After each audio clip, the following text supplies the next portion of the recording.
Ahora sí, perdón. No habíamos empezado a grabar. Ahora sí.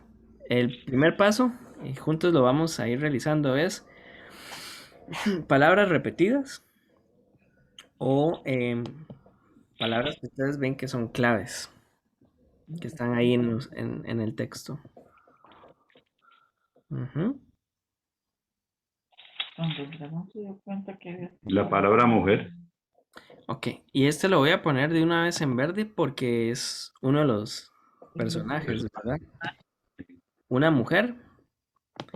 Ujú. Está, dragón. estaba aquí. Dragón también lo voy a poner. Ujú. Dragón. Apare- Apareció en el cielo, Ujú. La, está pa- en el 1 y en el 3. ajá, esto es clave. Apareció en el cielo, está aquí y apareció en el cielo. Es también muy importante la palabra señal. Es una palabra que Juan utiliza 7 veces en su evangelio y aquí va a aparecer también en el capítulo 12. Otra de las cosas que tengo que decirles es que una señal maravillosa es la mujer revestida, pero la otra señal es el dragón, el cual no es maravilloso, sino que nada más es enorme, ¿verdad? Pero sí, esa es la primera vez que vamos a tener eh, la aparición del dragón y de la mujer en una misma escena. Ujú. Estrellas, ¿Cuál? estrellas, está en el 1, en el 4. Ok,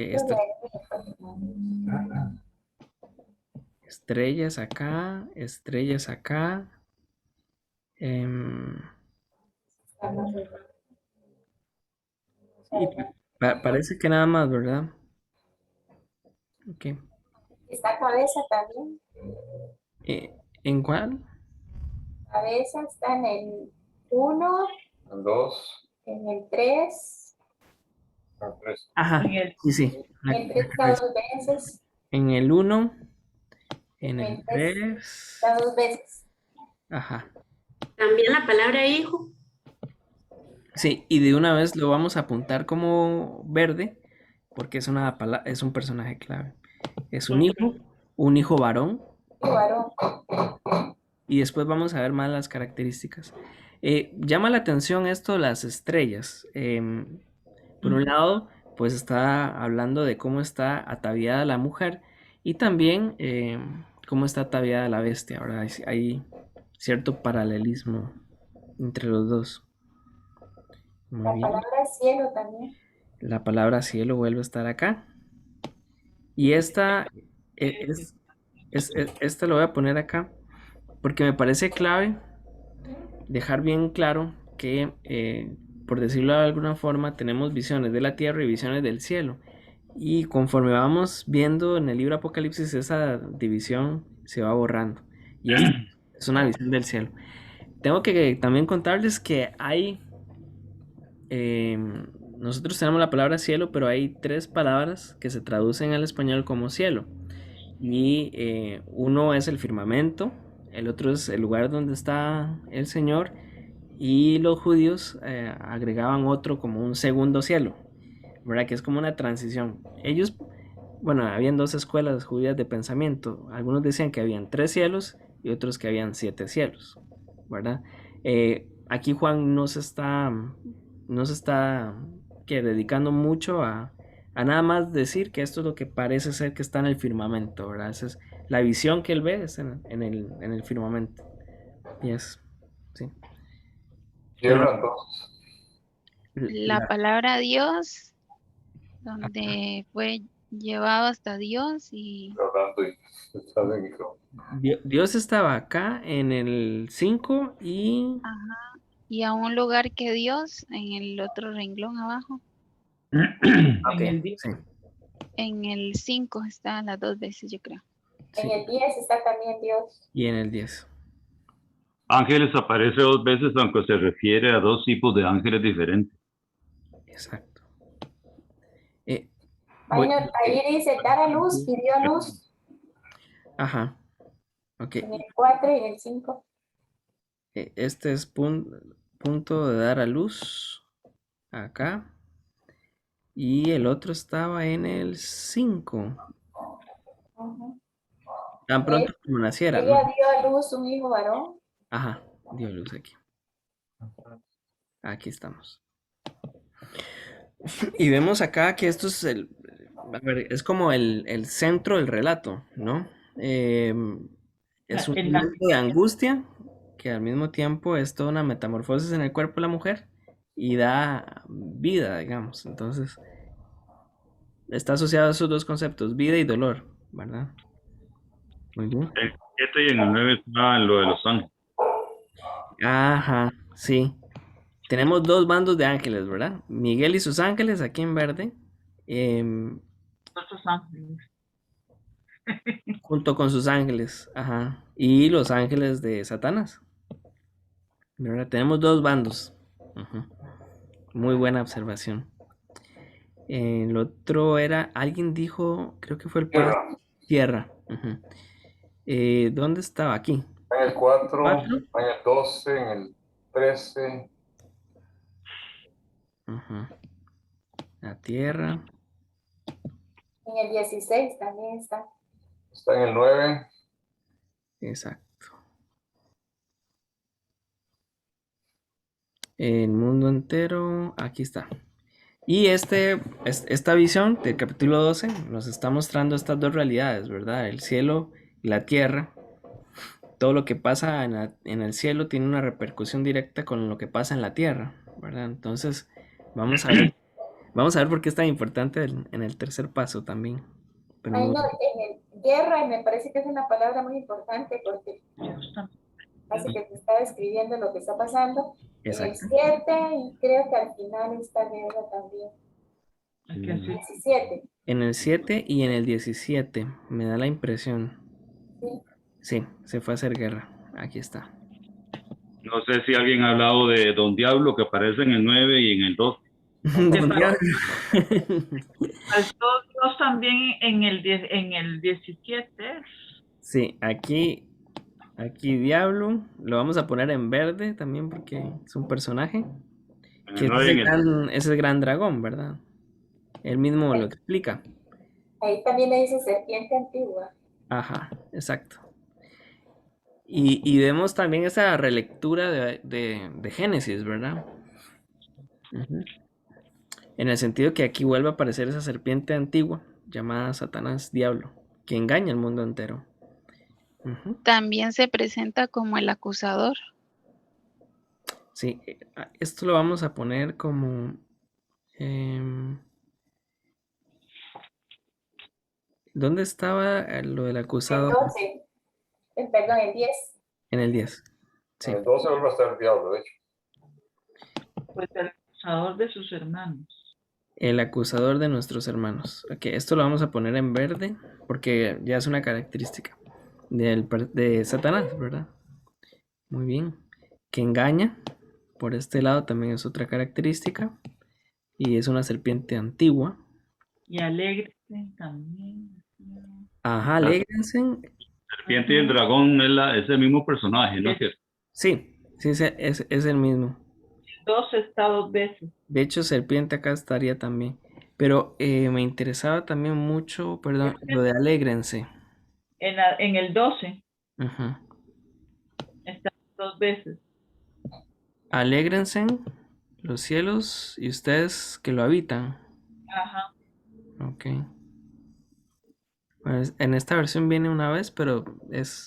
Tiene una vez en esa, sí. Sí, En esta que tengo yo, viene 2 veces. sí. Yo en el original veo que sí está esa repetición. Alégrense en los cielos y alégrense en los que habitan en la tierra. Pero eh, Ajá. esta versión lo que hace es que no repite la palabra, ¿verdad?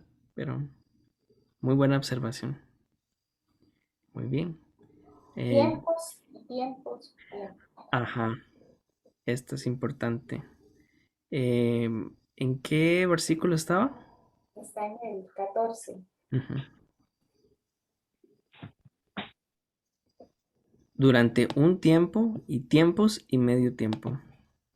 Esto es algo que Juan está copiando de Daniel Esto nos hace ver que más que un libro meramente apocalíptico, es también profético, ¿verdad? Porque está usando ese vocabulario, como lo usaban los profetas, durante un tiempo y tiempos y medio tiempo. O sea, es un tiempo controlado, medido y propicio.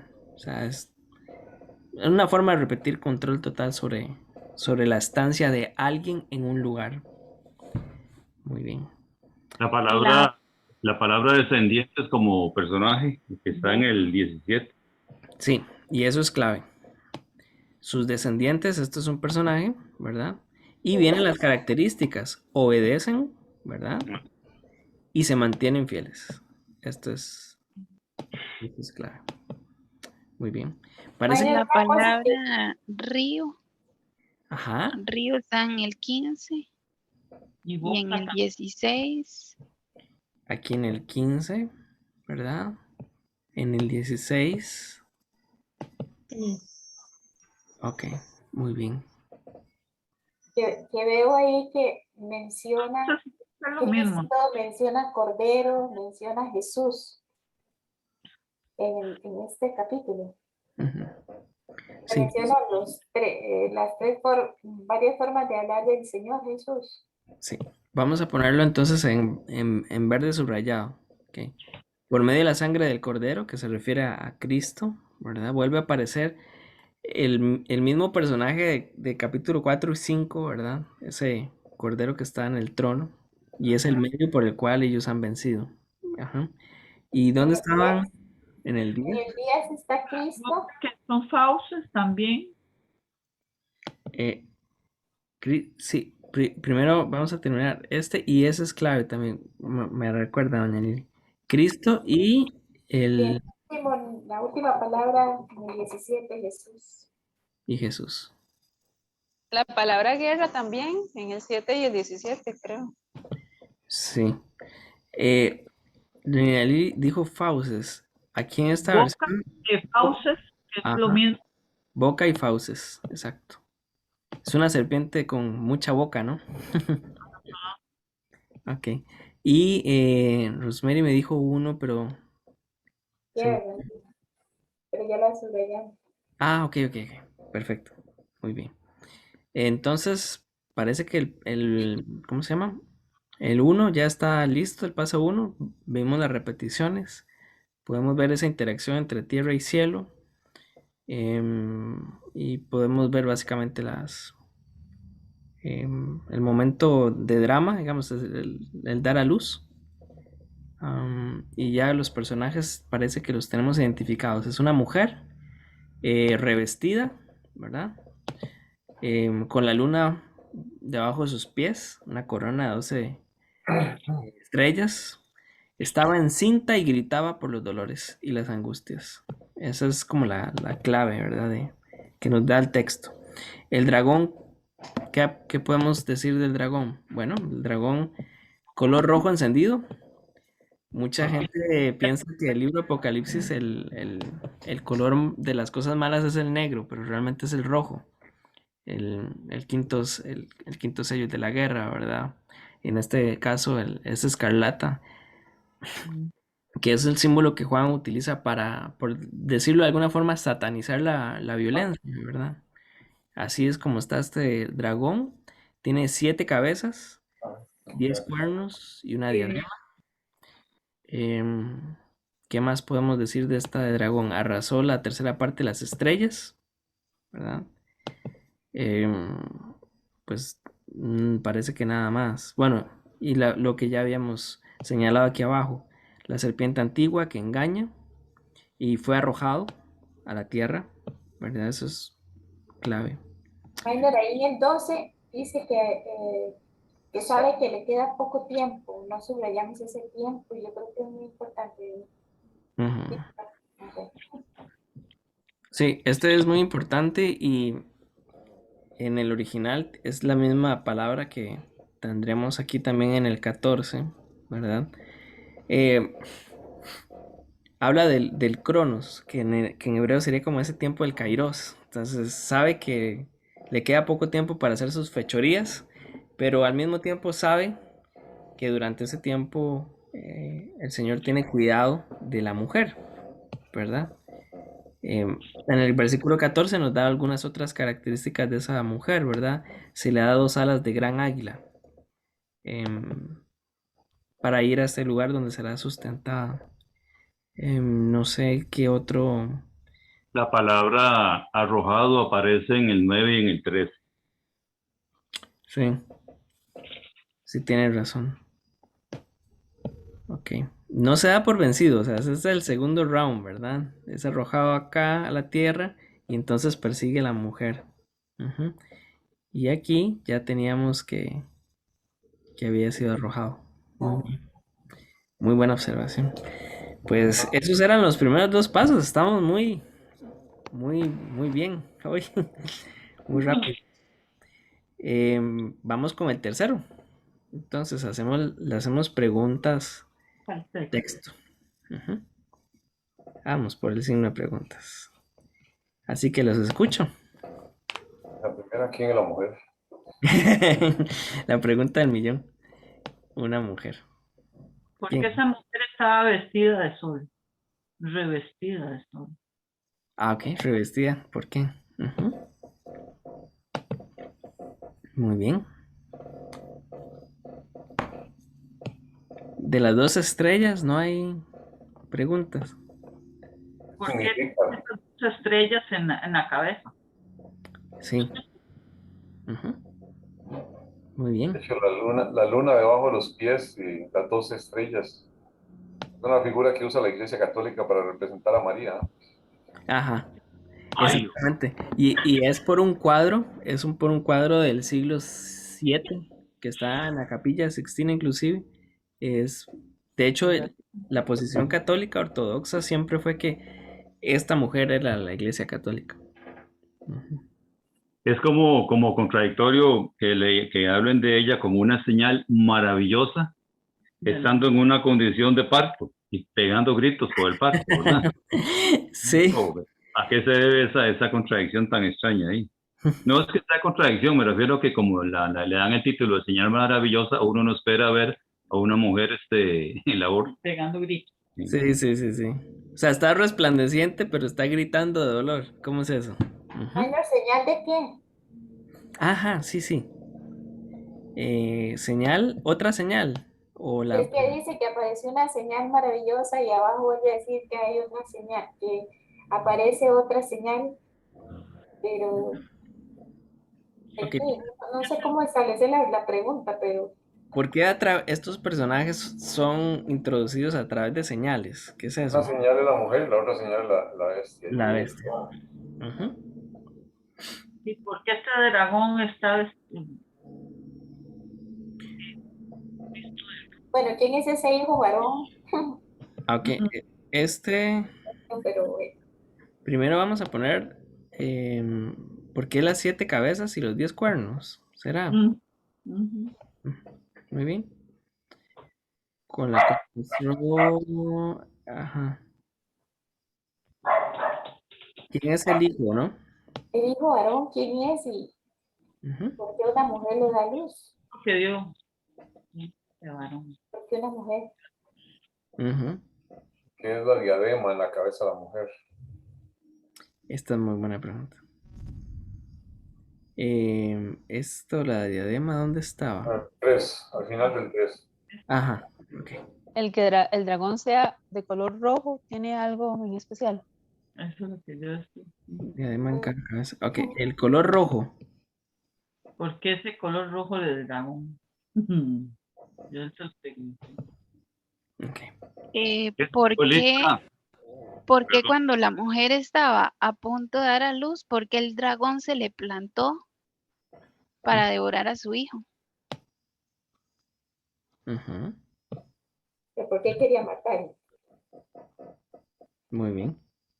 ¿Qué simboliza la tercera parte de las estrellas? Porque dice que el dragón con su cola las arrastró y las tiró contra la tierra.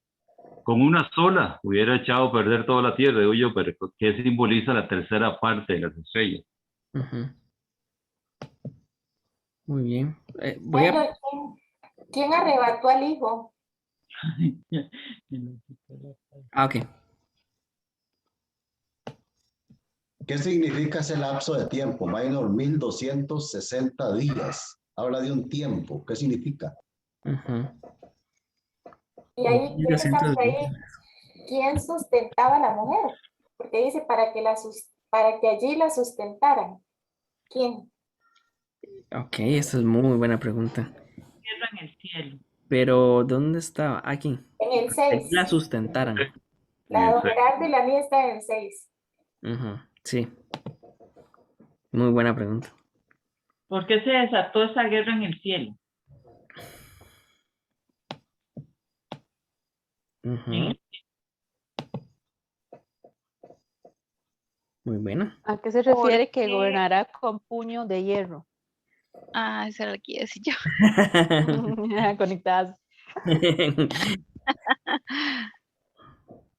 Muy buena, muy buena, buena pregunta. ¿Alguna otra que vean ahí? Porque la mujer huye al desierto. ¿Qué es el desierto? ¿Sí? Ujú, ¿A qué se refiere? ¿Cuál es ese desierto? ok. Entonces tenemos tres preguntas del versículo 6. El desierto, quién la sustenta y lo del tiempo, ¿no? Ujú, muy bien. ¿Y cuál es esa serpiente antigua? Ok, vamos a ponerle acá. ¿Alguien más? Ahí. O sea, fue arrojado a la tierra y después vuelve a aparecer el dragón. Y sigue jodiendo, sí. Voy a ponerlo acá. No le dio abasto, ¿verdad? Ser derrotado allá, sino que Siguió molestando. siguió jodiendo, sí. Imagínate, ese gran clamor serán los hermanos los que hacen el clamor. Ah, Mártires ajá, esa es buenísima. Estaba en 10. 10. en el 10. Muy El bien. inicio, sí, así es Nuestros un hermanos. O sea, ¿por qué? Ujú. cielo y oí un gran clamor.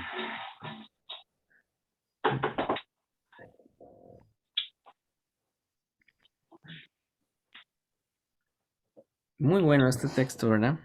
Tiene muchas cosas que uno puede preguntarle. Sí. ¿Y cuál era el tiempo que sustentaba? Dice, sería sustentada durante un preguntaron. tiempo. Ah, sí, bueno, voy a volver a ponerle ahí la pregunta para volver a hablar de ese tiempo, ¿no? Ujú. La mujer persiguiendo la serpiente, no sé.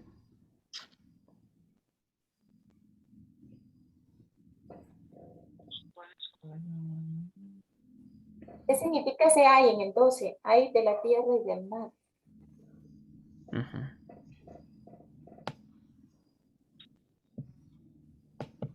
Muy bien. En el 10, Manito, ¿a qué se refiere, a qué tiempo se refiere o cómo se ubica en el tiempo eso que dice, han llegado ya la salvación y el poder y el reino de nuestro Dios? Porque uno como creyente pues asume que la salvación está vigente y el poder y reino de nuestro Cristo también está vigente. Es una experiencia ya. Entonces, ¿a qué tiempo se refiere ahí? Ha llegado ya la autoridad. Y ahí mismo, Maynor, yo lo que había preguntado era que quién era el que hacía ese gran clamor. ¿Quiénes? Ujú. Si son los hermanos o los que habían sido acusados por Satanás o quiénes.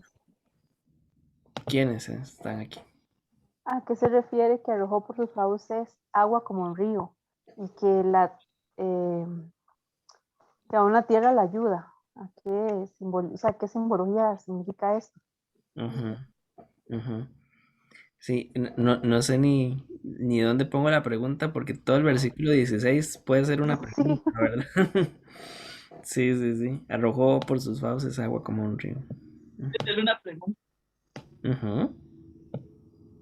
Todo puede ser una pregunta en este versículo 15, ¿verdad? ¿cuáles Y, son los descendientes de esta mujer contra los que él se fue a hacer guerra? ok, esta es buena, muy buena. Ujú. Eso de las águilas, de las alas de la gran águila, ¿qué significa la gran águila? Ya se definió qué significa el desierto. Después sí preguntamos del desierto, ¿verdad Sí, o no? el desierto sí, sí habíamos preguntado, pero no habíamos señalado que estaba repetido, ¿verdad? Ajá. De todas formas, voy a ponerlo acá abajo para recordarnos de ese desierto. Ujú. Muy bien. Bueno, parece que tenemos todas, ¿verdad? Yo creo que sí. Eso Hay bastantes. 9 de 10. Sí. Ok. Em, Primero que nada, vamos a tratar de contestarlas en el tiempo récord. Primero que nada, tenemos que recordar que en el libro de Apocalipsis no hay división de capítulos y versículos, como toda la Biblia, digamos. Es un continuo. Entonces tenemos que interpretar esta visión del capítulo 12 junto con la visión del capítulo 11, ¿verdad?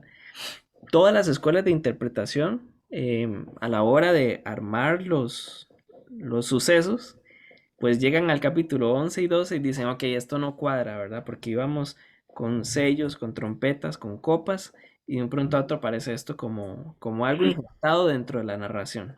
Entonces todas las escuelas de interpretación han llegado ok, ¿cómo explicamos capítulo 11 y 12?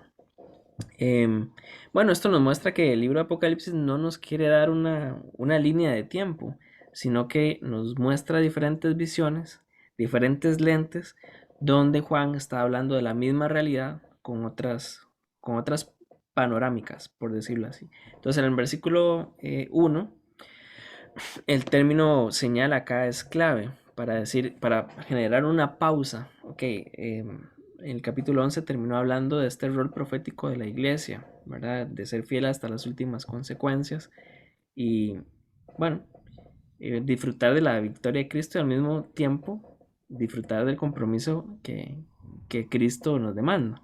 Entonces, en el capítulo 12 vemos, por decirlo de alguna otra forma, pues una visión complementaria al capítulo 11. Lo de la señal, maravillosa. Lo primero que tenemos que decir es que para Juan esto es de una tremenda hermosura. Es una mujer, ¿verdad? Revestida de sol. ¿Quién es esa mujer? Em, Hay 4 posiciones acerca de esto. Voy a tratar de anotarlas por algún lado. Acá. Vamos a ver si me deja. Sí.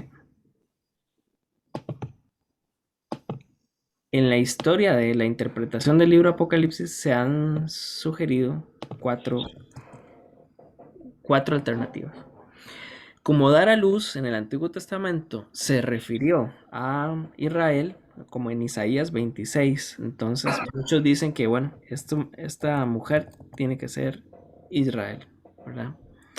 ¿Qué es el tema?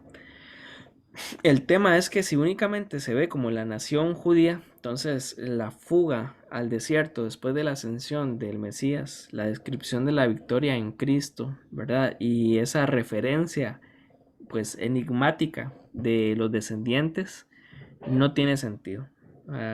Israel no podría cumplir a cabalidad, la nación de Israel no podría cumplir a cabalidad. Entonces, con todas las características que tenemos en el texto.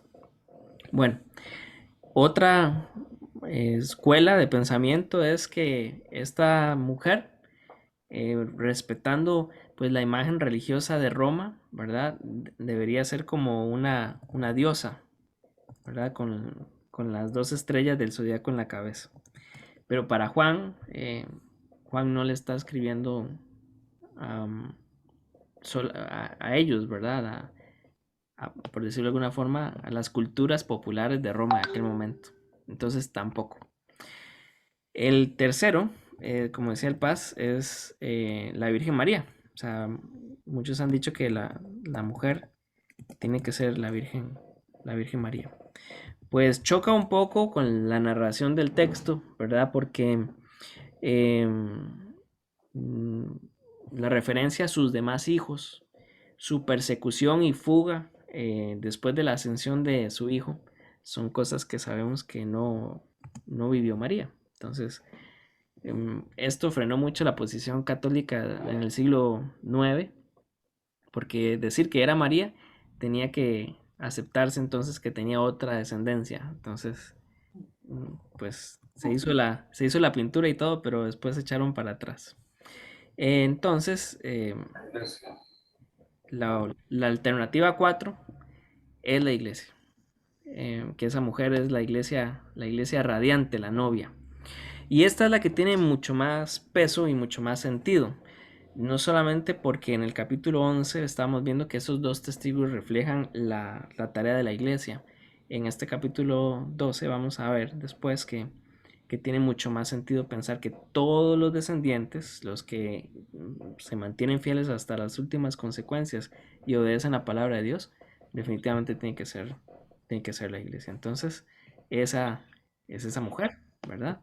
Viene el detalle de revestida del sol. Claro, esta mujer está totalmente resplandeciente. Eso es lo que quiere decir Juan en esta visión. No se ve que es una mujer desgastada, sino que más bien está revestida de la luz propia de Dios.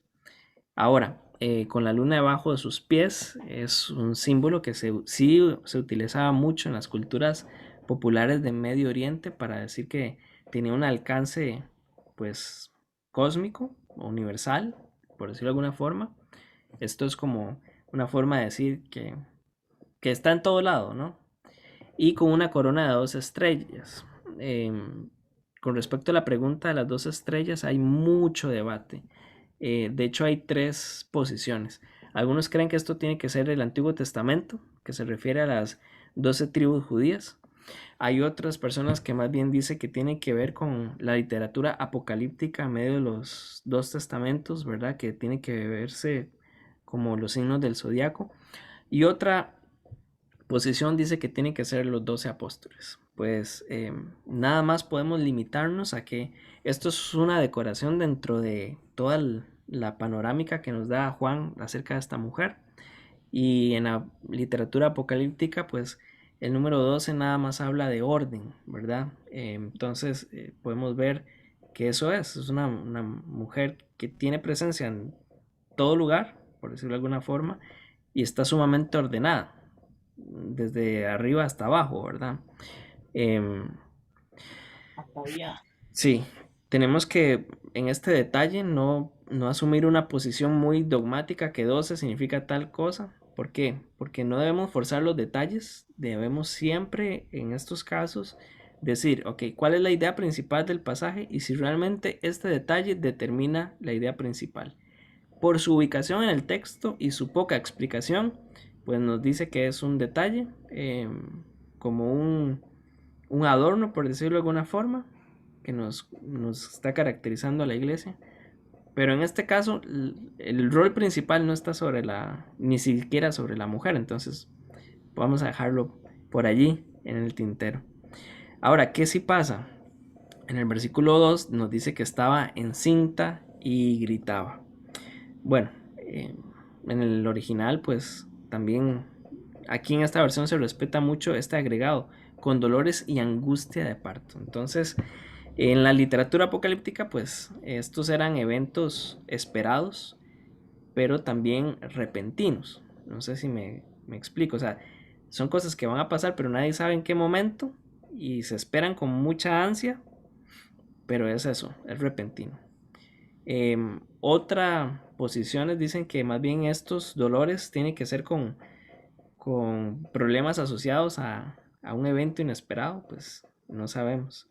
Lo que sí es bastante claro es que encinta y gritaba nos estaba mostrando pues que los judíos creían en la venida de una nueva era que involucraba persecución y problemas. Entonces Juan está utilizando estos detalles para describir pues un conflicto que va a haber a continuación, ¿verdad? El conflicto es entre Satanás y los seguidores de Dios. Entonces tenemos, por decirlo así, 2 relatos o 2 retratos complementarios de esta mujer. Está revestida, es preciosa, pero está sufriendo, ¿verdad? Y son dos reflejos. El reflejo el primero es de la iglesia triunfante, ¿verdad? Revestida y que irradia la gloria de su Salvador, pero también una iglesia militante que está sufriendo, por decirlo de alguna forma. ¿Ok? Versículo 3, y apareció en el cielo otra señal. Entonces, lo que Juan está haciendo es sumando pues a esta escena, la aparición de este personaje, pues cierta tensión. Y este no es tan maravilloso, este personaje que va a introducir, este es enorme dragón color rojo, como ya habíamos hablado, pues es el color de los problemas en Apocalipsis, ¿verdad? Siempre asociado a la guerra, al derramamiento de sangre, al utilizar la fuerza para obtener poder. Entonces, él viene vestido de ese color que lo caracteriza y tiene 7 cabezas y 10 cuernos. Después vamos a ver en el capítulo siguiente que él va a explicar muy bien esto de las 7 cabezas y los 10 cuernos, pero lo que podemos decir hasta este momento es que funge este personaje con cierta autoridad. Los cuernos y la cabeza simbolizan pues poder perfecto. Sabemos por Daniel 7 que el perfecto poder es del Mesías, pero este es un imitador, así que eso es lo que podemos agregar hasta el momento. Se va a introducir el personaje y nos dice tiene autoridad, tiene poder, pero es un imitador, ¿verdad? Y tiene una diadema en cada cabeza. Bueno, las diademas son para la cabeza, no para los cuernos, ¿verdad? Entonces lo que tenemos acá es como un poco de ironía en el capítulo 13 lo vamos a hablar más, pero por este momento podemos decir que es sumamente violento, que tiene autoridad, que es un imitador y presuntuoso, ¿verdad? El versículo 4 dice que con la cola arrastró la tercera parte de las estrellas del cielo. Este ha sido pues uno de los versículos más debatidos en toda la historia de la interpretación de Apocalipsis. Muchos ven aquí una referencia de Daniel 12:13, ¿verdad? Sugiere Juan en Apocalipsis una interpretación literal de que estas estrellas son literalmente arrojadas del cielo. No sabemos, o sea, lo que está diciendo es que de verdad tiene mucho poder, mucha violencia, mucha fuerza. Y algunos otros dicen que más bien esto tiene que referirse de una manera simbólica a los ángeles de Satanás que él arrastró consigo cuando pecó. Si fuera así, sería el único lugar en toda la escritura que tenemos pues esa referencia, ¿verdad? No podemos ir más allá de lo que el texto nos dice, ¿verdad? Cuando estaba a punto de dar a luz, el dragón se plantó delante de ella para devorar a su hijo. Lo que está bastante claro en el versículo 4 es que este hijo es clave y antes de que nazca, él quiere destruir a ese hijo, ¿verdad? Por eso es que le hace frente y ahí está. Es arrojado a la tierra y de una vez su plan es, vamos a eliminar a este hijo. Pero no lo logra. Entonces aquí tenemos una serie de derrotas, por decirlo de alguna forma. Y ella dio a luz a su hijo varón. Entonces Juan sí lo explica, ¿verdad? Que gobernará a todas las naciones con puño de hierro. Entonces aquí tenemos una referencia mesiánica. O sea, es fácil ver a Cristo acá. Literalmente pastoreará con cetro de hierro. Y lo que está diciendo Juan es que básicamente este hijo varón es Jesús, ¿verdad? Y en el versículo 6, pero su hijo fue arrebatado. Bueno, en esta versión me parece bastante interesante que usen la palabra arrebatado. De hecho, es la única vez que va a aparecer en todo el texto, en el original, y es tomado, ¿verdad? Y está hablando de Jesús. Aquí hay dos debates. O sea, muchos ven que esto tuvo que ser allá cuando el Señor va a nacer y entonces tienen que moverse con sus padres para que no lo eliminaran. Esa es una lectura histórica. Y otros dicen que más bien se está refiriendo a cuando el Señor resucita y es tomado y llevado a Dios, ¿verdad? cuando asciende. Pues Juan no explica. ¿Y por qué? Es porque una sola imagen puede tener los dos sentidos y los dos sentidos serían correctos. La clave es para él explicar el dominio de Jesús sobre la historia y cómo Satanás no pudo vencer ni cuando Jesús iba a nacer, ni tampoco iba a vencer con la muerte del Señor. Así que esa es como una óptica muy dinámica, por decirlo de alguna forma. Bueno, entonces, versículo 6, y la mujer huyó al desierto. ¿Qué tenemos acá con la palabra desierto? Bueno, él explica que es el lugar que Dios le había preparado. Ese es el clave. Pero ¿qué hay en el desierto? No hay nada. No hay nada de comer. Todo lo que uno puede usar para sobrevivir tiene que venir de afuera. Así que esta alusión nos recuerda que la mujer es llevada a un lugar donde no puede sostenerse por sí misma. Entonces, Dios le había preparado ese lugar, pero también los medios para que se sustentara.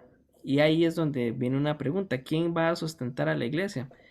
No sabemos los medios y Juan no los especifica, pero lo que sí está más que claro es que Dios lo tenía preparado. Entonces, el autor final de todo este tiempo en el desierto es Dios. Y los medios para que subsista, pues, vienen de Dios. Aquí tendríamos también una reinterpretación del Éxodo, por decirlo de alguna forma. Así como Israel pasa por el desierto, sale de Egipto y llega a la tierra prometida. En la relectura que hace Juan, pues ya no es el faraón, sino que es la serpiente. Salen de este encuentro con la serpiente.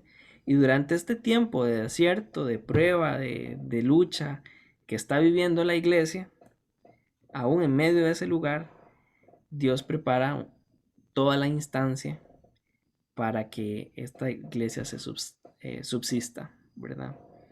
¿Y por qué durante 1260 días? Es bastante clave, como les decía yo antes, que nosotros entendamos que el capítulo 11 y el capítulo 12 son complementarios. Estos 1260 días, ya nosotros estábamos hablando de eso en el capítulo anterior. Nuevamente aparece este tiempo limitado en el cual hay persecución, ¿verdad? Pero esta cifra de 1260 se aplicó para los dos testigos que recibieron poder para profetizar por un lapso de tiempo.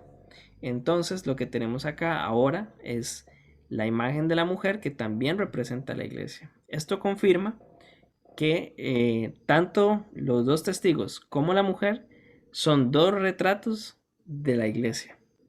Y entonces también nos da dos visiones complementarias. Uno, la iglesia está en un momento de sufrimiento.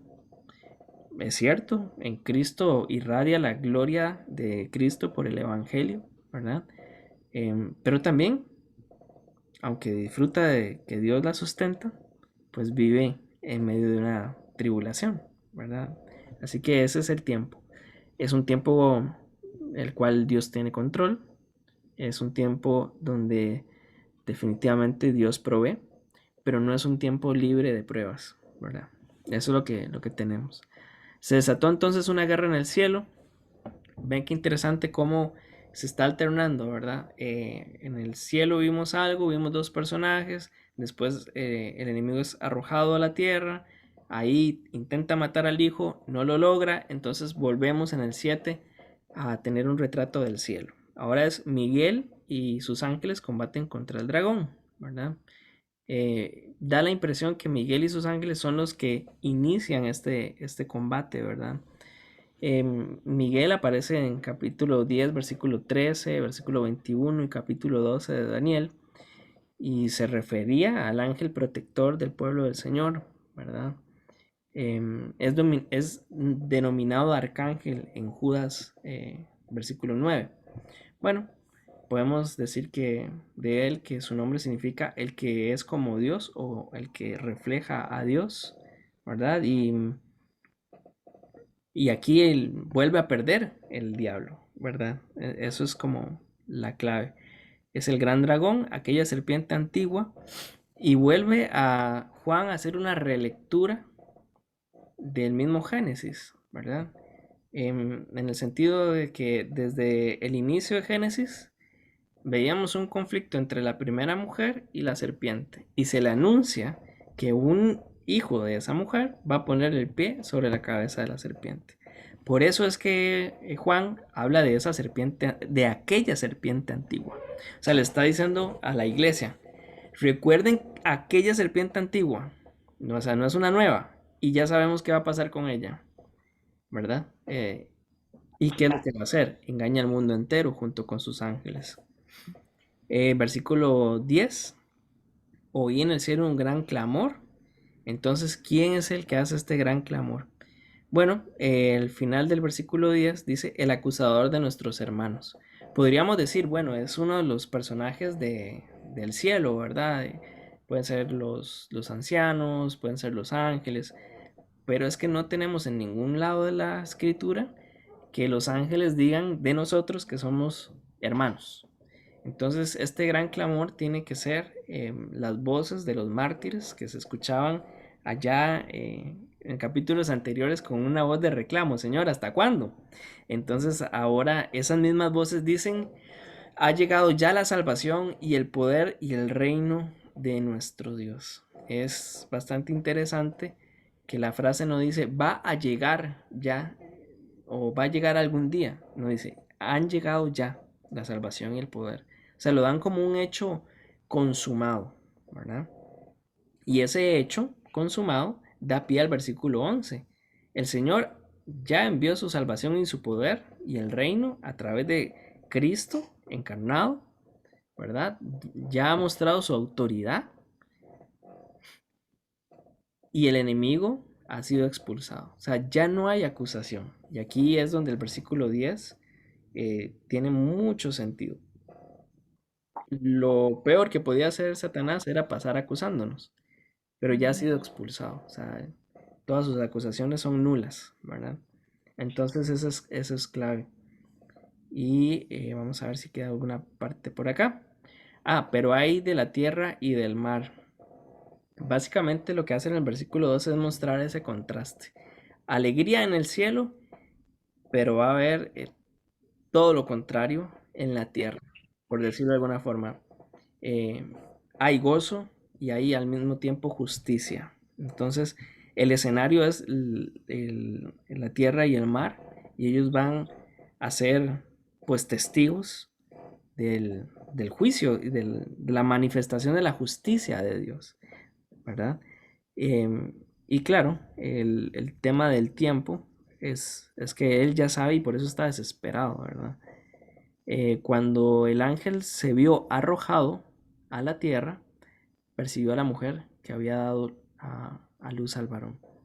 Bueno, en el versículo 13 teníamos la pregunta de cómo que se vio arrojado. Sí, o sea, es totalmente excluido del cielo. Así que cuando está en la tierra, va a tener una tercera misión, por decirlo de alguna forma. La primera misión fue usurpar el trono de Dios, no le salió. La segunda fue eliminar al Mesías, no lo logró. Entonces viene una tercera derrota, por decirlo de alguna forma. Va a perseguir a la mujer, a la que había dado luz al varón. Pero a esta mujer se le dieron dos alas. ¿Qué podemos decir de estas dos alas? Que también teníamos esta pregunta. Bueno, lo que podemos decir es que eventualmente en la literatura apocalíptica, la que se escribió entre los dos testamentos, pues estas dos alas eran una parte del cuidado de Dios, ¿verdad? De los elementos liberadores, decían ellos, ¿verdad? Entonces esta mujer, por decirlo de alguna forma, tiene esta ligereza dada por Dios como una gran águila para volar hacia dónde? Hacia el desierto. que es ese tiempo de prueba, un tiempo de lucha, un tiempo donde también conoce a Dios, ¿verdad? Y se sostiene por Dios. Eh, y ahí es donde eh, el apóstol utiliza la frase tiempo, tiempos y medio tiempo. Esto es algo de Daniel, como ya lo habíamos mencionado. Lo que le quiere dejar claro a la iglesia es que este momento que vivimos hoy, aunque parece eterno, es pasajero. Y aunque tengamos casas, por decirlo así, no fijas, sino vivimos como en una morada transitoria, por decirlo así. Y eso es. Versículo 15, perdón, versículo 15 había una pregunta. Esta serpiente, persiguiendo a la mujer, arrojó por sus fauces agua como un río. Y es que básicamente en la imaginación judía había un gran temor por el agua en general, no solamente por el mar, sino también por la potencia de los ríos. No eran muy buenos navegantes tampoco en el siglo I, entonces está mencionando a la serpiente y las aguas de río como un símbolo de la furia del enemigo, ¿verdad? Esa corriente llena de odio, porque desea destruir a la iglesia. Ahora, la serpiente es arrojada hacia la tierra, y la tierra se vuelve como el lugar de dominio. Pero vean la gran traición, la tierra ayuda a la mujer, abre la boca y se tragó el río que el dragón había arrojado por sus fauces. Entonces, nos está contando que es el cuarto plan del enemigo y le vuelve a salir mal. Así que esto es el versículo 16. Versículo 17, entonces el dragón se enfureció contra la mujer y ¿qué le quedó? Hacer guerra contra sus descendientes. Entonces, ¿quiénes son esos descendientes? Los que obedecen los mandamientos de Dios. Esto lo voy a poner en azul. Y se mantienen fieles al testimonio de Jesús. Obedecen y se mantienen fieles. Esa es la clave. Bueno, esas eran las preguntas que teníamos por allí. El cuarto paso sería, ¿por qué ustedes creen que este mensaje fue importante para la iglesia? ¿Y por qué creen que es importante para nosotros hoy?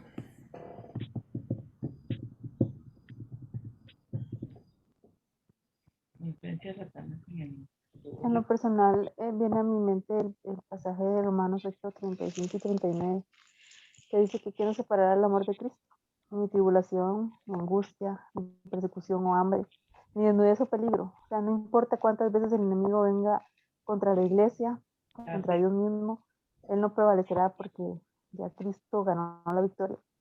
Y bueno, este pasaje de Romanos creo que es muy detalla mucho todo este proceso, ¿verdad?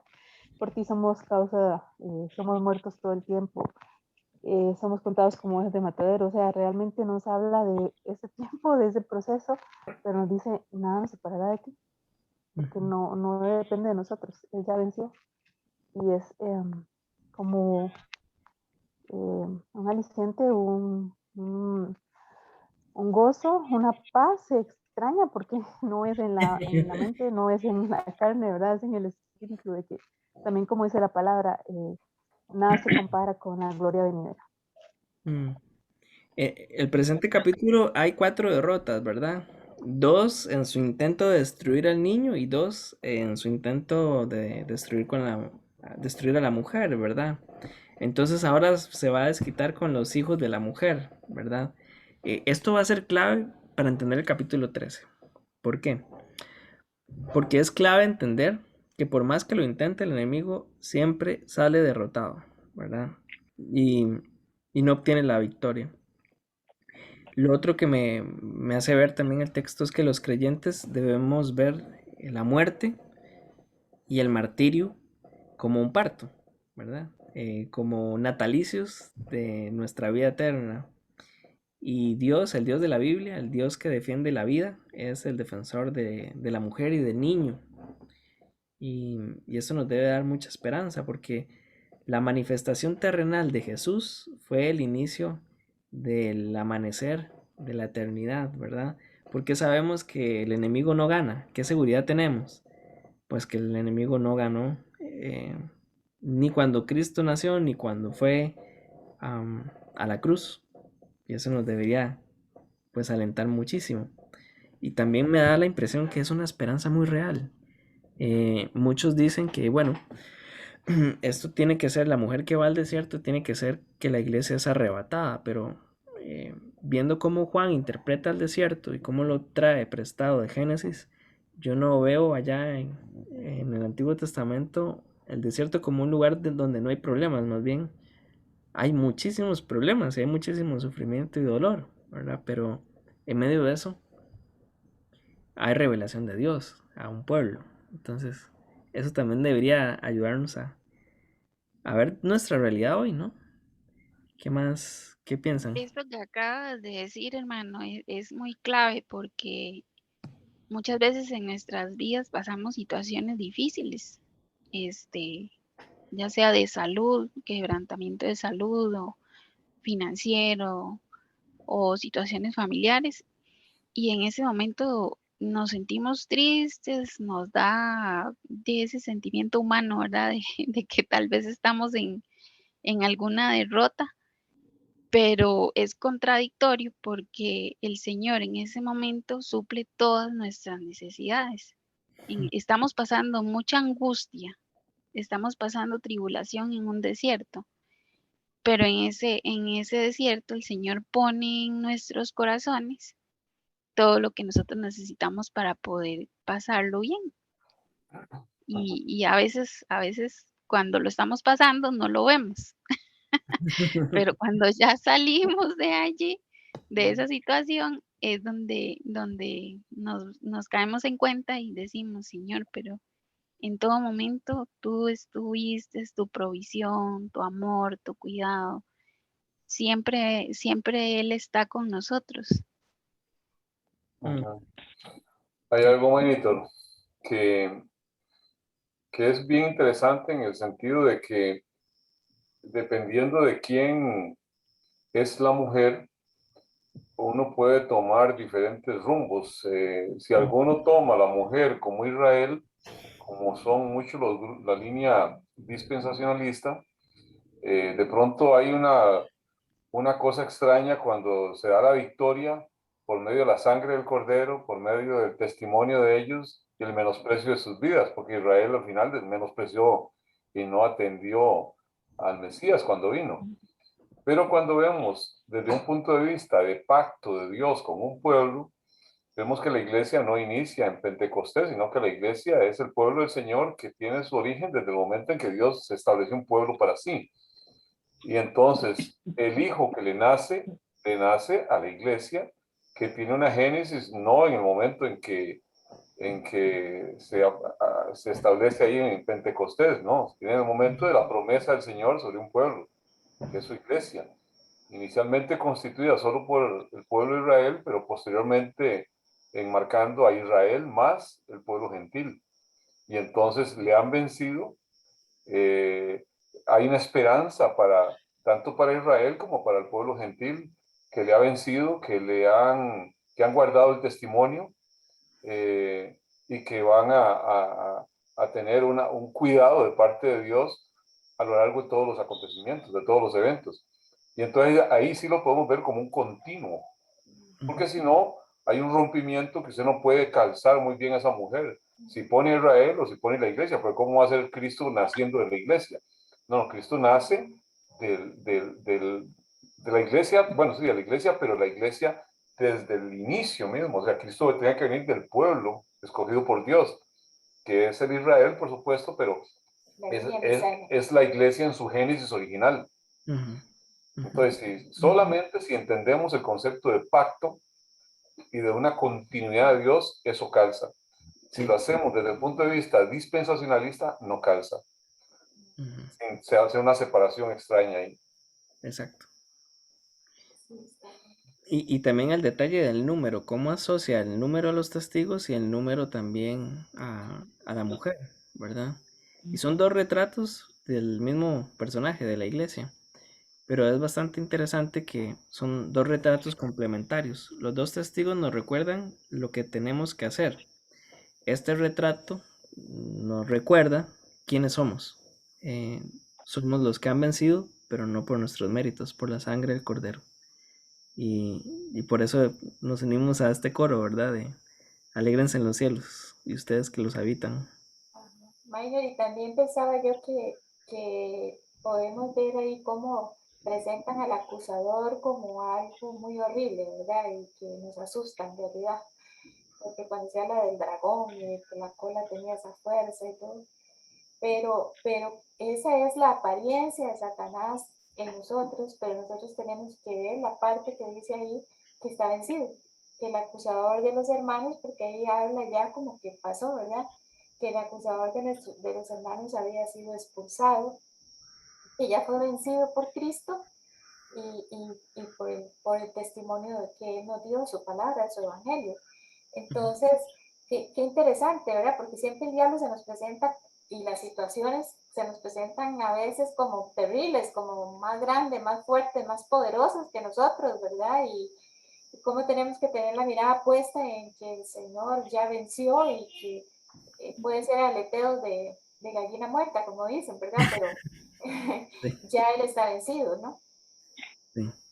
Y esto le quita mucho morbo al capítulo 13, que lamentablemente mucha gente cuando está estudiando Apocalipsis salta al capítulo 1 al 13 para tratar de ver por dónde es que va a salir la bestia y quién es y qué es lo que va a hacer y cómo nos impresiona. El capítulo 2 es una excelente presentación. O sea, fracasa, por donde sea fracasa y sus planes fracasan. Y esto para la iglesia que estaba siendo martirizada en ese momento era clave. Porque muchos podrían pensar que la muerte era la gran derrota, pero esto les recuerda que no, que ellos han vencido. Aún en una situación de dolor, de desierto, de desesperación, eh, bueno, no valoraron tanto su vida como para evitar la muerte. Y ellos han vencido por la sangre y Sí, por como el... el enemigo está vencido y ahora con todos estos miedos que quieren meter y mucho de la línea mesiánica de que de la vacuna y de que la vacuna, bueno, no sé, dicen unas cosas ahí como que Lo va a separar del pueblo de Dios. que lo separa del pueblo de Dios porque quita el ADN de Dios que está metido, bueno, una cosa así rara. Entonces yo me ponía a pensar que estas son las cosas que el enemigo quiere que la iglesia crea, para que la iglesia se sienta atemorizada y para que la iglesia se eche para atrás en todo. Y en realidad nosotros tenemos que entender que ya Él venció y que no nos va a vencer con una vacuna, porque sería ilógico, ¿no? Hasta en el Conflex nos lo podrían meter si fuera el caso, pero no es así. Entonces, qué lindo. Por lo menos a mí esto me llena de mucha paz en todo lo que ahora se está dando, ¿verdad?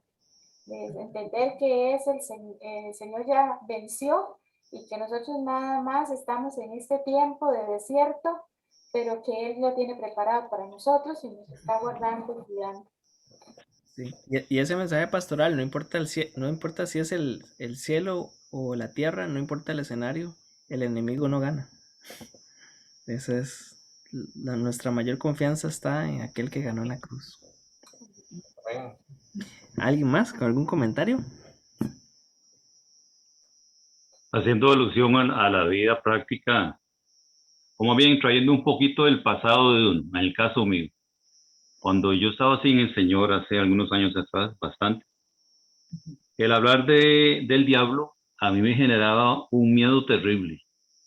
Yo no podía estar involucrado en ninguna conversación donde se hablara del diablo por la generación de temor que me cogía al punto que yo pasaba días sin dormir. Por exorcismo. Y, pero por ahí don Pablo de Tarso dice que, creo que es él el que dice en algún momento que el Espíritu Santo da testimonio a nuestro espíritu, ¿verdad? Y cuando pasamos por un pasaje como este de Apocalipsis 12, y oímos lo que tú dices, mi hermano Manito, lo que el pastor hablaba ahora, lo que hemos escuchado de todos, pues yo lo percibo así, es el Señor dándonos certeza de quién es Él, ¿verdad? Del Dios vivo y verdadero que es, ¿verdad? Y cómo nosotros en Él nunca vamos a tener pérdida. A que podemos pasar por un desierto, tal vez, pero puede más la certeza y la esperanza que hay en Él que cualquier otra cosa. Y ya el mío fue aquel miedo que yo dije cuando estaba sin Cristo. Nuestra identidad en Cristo. Sí. Amén. En lo personal siento que, bueno, yo vivo expectante, queriendo que el Señor venga ya y que no venga, ¿verdad?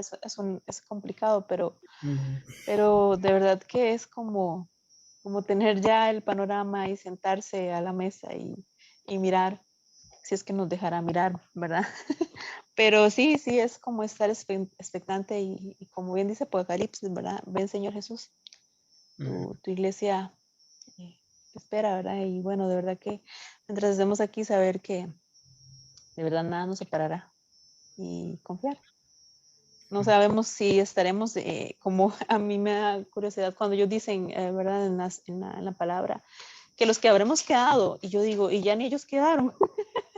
Ya hemos Bueno. seguido más generaciones, ¿verdad? Y saber que de verdad el tiempo es suyo y aún todo es por misericordia, que no vuelve todavía. Sí. La bendición de ver la victoria claramente dónde está. No son cosas que yo haga, son cosas que yo crea. La sangre del Cordero, la obra consumada de Cristo hecha a mi favor y que yo crea firmemente, completamente en eso. La palabra, el testimonio de ellos, o sea, hacer nuestro el consejo de la palabra, o sea, lo que Dios, lo que nos enseñó, lo que nos instruyó, es lo que determina todo mi actuar. Y al final de cuentas, menospreciaron sus vidas hasta la muerte, en el sentido de que no, como dice Pablo, no vivo yo, es Cristo Jesús el que vive en mí. O sea, todo lo demás lo tengo por basura con tal de que Cristo sea formado. O sea, ese tipo de rendición, de más importante la vida de Cristo y su testimonio que mi propia vida. Entonces, ese tipo de entrega absoluta, de rendición, de afecto, de amor en la obra ya hecha a nuestro favor, en la palabra ya establecida, es la que nos da la victoria. No es andar amarrando diablos y haciendo esto y deshaciendo un montón de cosas que la gente piensa. No, es creyendo lo que Dios dice y dependiendo de la obra consumada, hecha a nuestro favor. El que da cuenta de Satanás y todas sus matráfugas es el que lo venció. Amén. Me llama mucho la atención eso que sepas. Y hoy en la tarde estaba leyendo un comentario de Miller Hals, no sé pronunciarlo bien, es en alemán, es un teólogo alemán que escribió un comentario de Apocalipsis, pero su oficina estaba en un campo de concentración. Fue en de Hitler. Y todos los días escribía un pensamiento de Apocalipsis y terminó haciendo un libro. Y en su comentario, antes de morir, él decía: me uno a la iglesia triunfante, me uno a la iglesia sufriente, la iglesia que no valora tanto su propia vida, sino que se aferra a la muerte y resurrección del Cordero. A ellos ya les llegó la hora, y a mí ya me llegó la hora. Ha llegado la salvación y el poder, ha llegado ya la autoridad de Cristo. Amén, qué lindo. Qué bueno. Gloria a Dios. Así que bueno, no estamos en un campo de concentración, pero podemos ver desde la perspectiva de este hermano la realidad del ya, pero todavía no. Podemos sentir, en nosotros que hemos vencido por medio de la sangre y ya no hay acusador. Eso creo que es lo más hermoso del versículo 11. Bueno, mis hermanos, disculpen que nos extendimos un poco, pero eran muchos versículos y estaba muy interesante. Si Dios lo permite, en 15 días vamos a ver el capítulo 13, que también tiene varios detalles, pero que el Señor nos va a ayudar. Así que les voy a dejar también la grabación, si alguno quiere repasarla o compartirla, que sienta total libertad. Vamos a orar. Señor, te damos las gracias. Gracias porque ya ha llegado tu victoria, ya ha llegado tu salvación, ya ha llegado tu reino en la figura de Cristo. Agradecemos porque la victoria es segura. Ya no hay acusador ni para nosotros ni para nuestros hermanos. Ya nada nos puede separar de tu amor en Cristo. Y agradecemos eso, Señor. Pedimos que podamos, como tu palabra dice, disfrutar de la forma en que tú nos sostienes en medio del desierto, mientras clamamos, ven pronto. No solo, no para librarnos de lo que podamos vivir en el desierto, sino porque lo mejor que nos puede pasar es tangiblemente ver la realización de tu presencia en medio de nosotros, Señor. Y mientras tanto, ayúdanos a no valorar tanto nuestras vidas, sino más bien someterla a la obediencia de tu palabra y a la alabanza del nombre del que nos salvó. En el nombre de nuestro Señor Jesucristo. Amén. Amén. Amén. Amén, amén. Muchas gracias por conectarse. Gracias. Bueno, todo un gusto. Dios les bendiga. Bendiga a los bolaños. Bendiga a los Mora, que Dios les toda una bendición. Dios les bendiga mucho. Todos. Buenas noches. Buenas noches. Gracias, hermanitos. Bendiciones a Gracias. todos.